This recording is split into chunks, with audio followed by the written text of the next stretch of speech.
Greetings, friends, and welcome to the woods.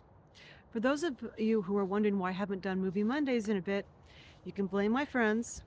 I'm waiting on their timing to see Pandora because right now it's the most impactful storyline that is circulating. And until I get a chance to hook up with them, I'm just going to hold off on the next Movie Monday that we're doing until I can get a chance to evaluate what is speaking to our essence, our soul, via that particular storyline. Today, I want to address divination in the sense of the different elements.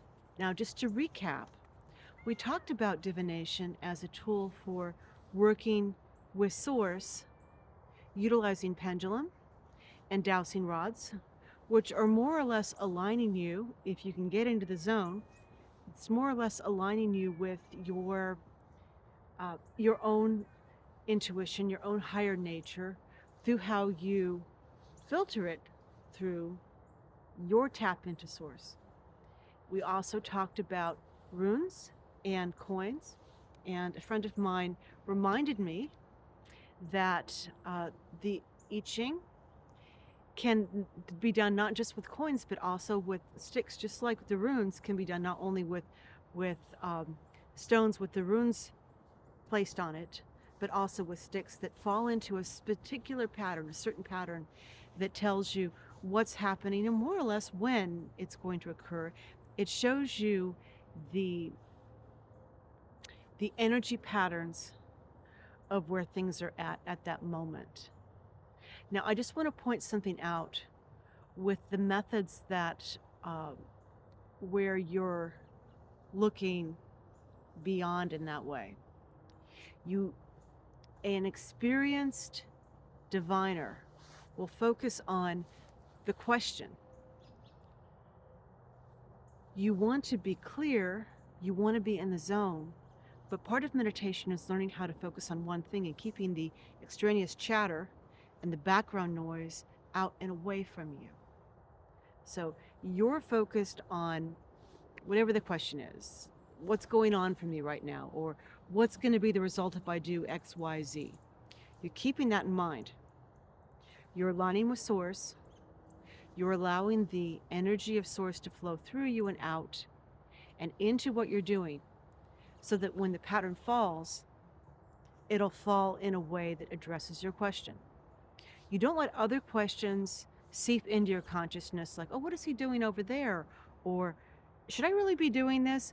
Because that's like throwing 5 or 6 questions at your friend and then expecting to get a coherent answer. Which one are we addressing now? What energy are we interfacing with? What do you want? No, focus on one thing.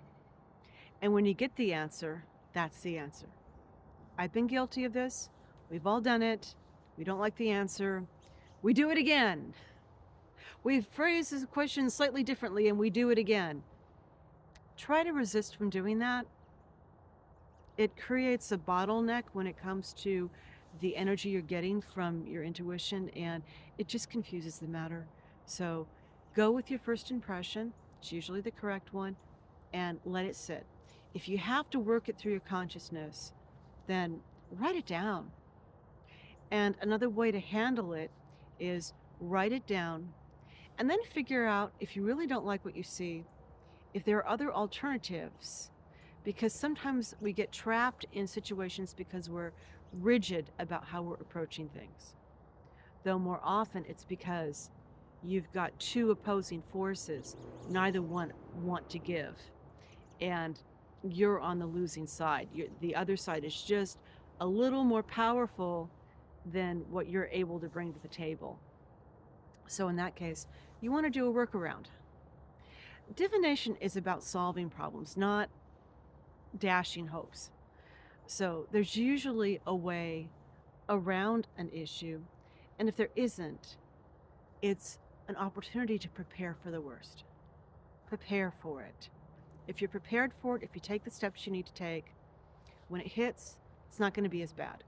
And that's why those of us who move energy around on a regular basis, that's why we use it. Before we start messing with things, we take a look and see what the probable results of our interference is going to be. We take a look at where is this going?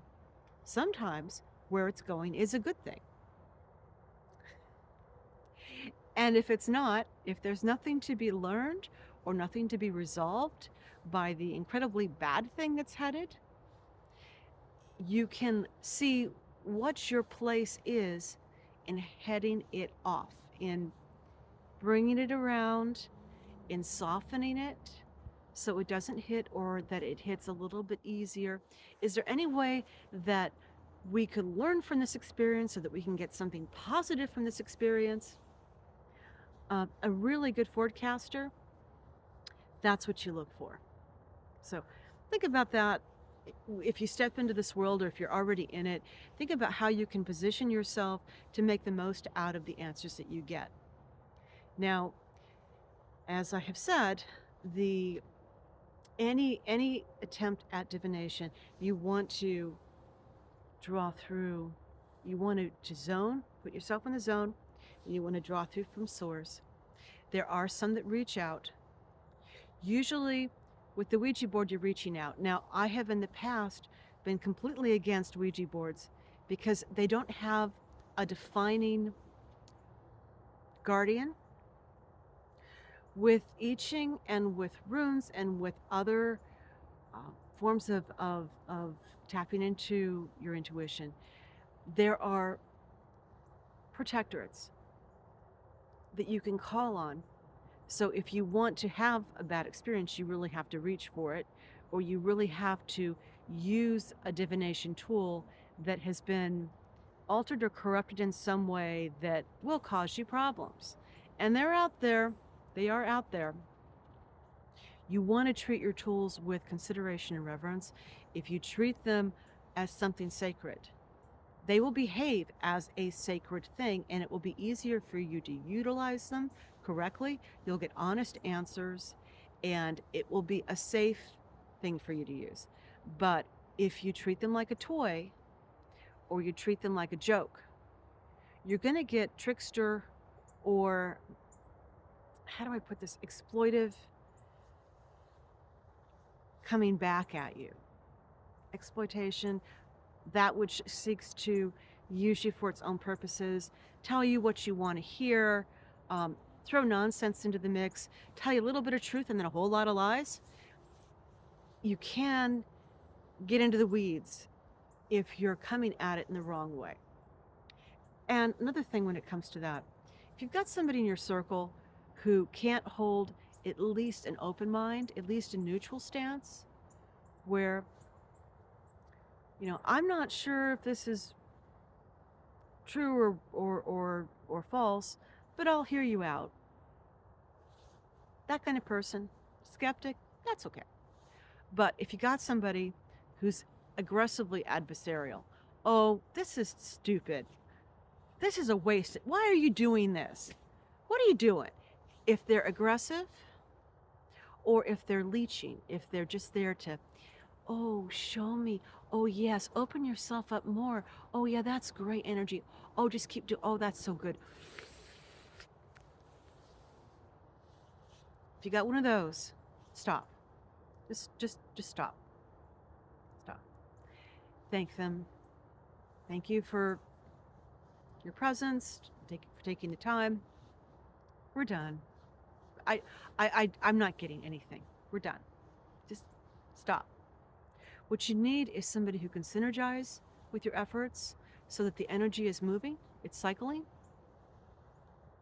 That might stop if they get frightened, if they hear something that scares them or disturbs them, which is why when I work with source, and I cut out those around me. I don't want their influence because it's likely that it's going to contaminate my ability to see. If I start worrying about how they're going to react, that's diminishing what I'm able to see or interpret correctly.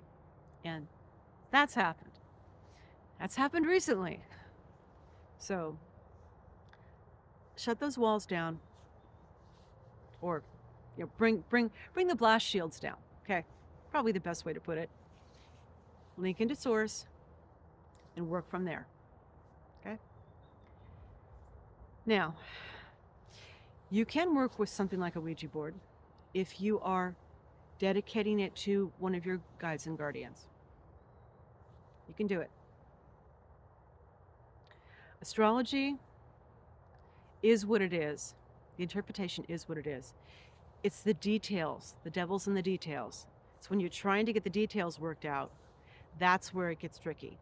That's where you need your intuition, because you're looking at blueprints, you're not looking at the finished house. Now, we need to talk about working with elementals, because that's where you get your tea leaf readings and you're looking into the fire and looking into the clouds. We'll get to that. And we need to talk about tarot a little bit, because that one's interesting. That one's got a myriad of spirits that work around it, which is why it's an effective tool that's been used a lot recently by people trying to tap in. You can come from many different backgrounds and use that one effectively. But what you mainly need to keep in mind when working with any source of divination tool, you need to take it seriously. You need to make source your main focus, with the tool just being a supplementary. It helps you out, but that's not where you're getting your answers. And you need to be really careful what you tap into.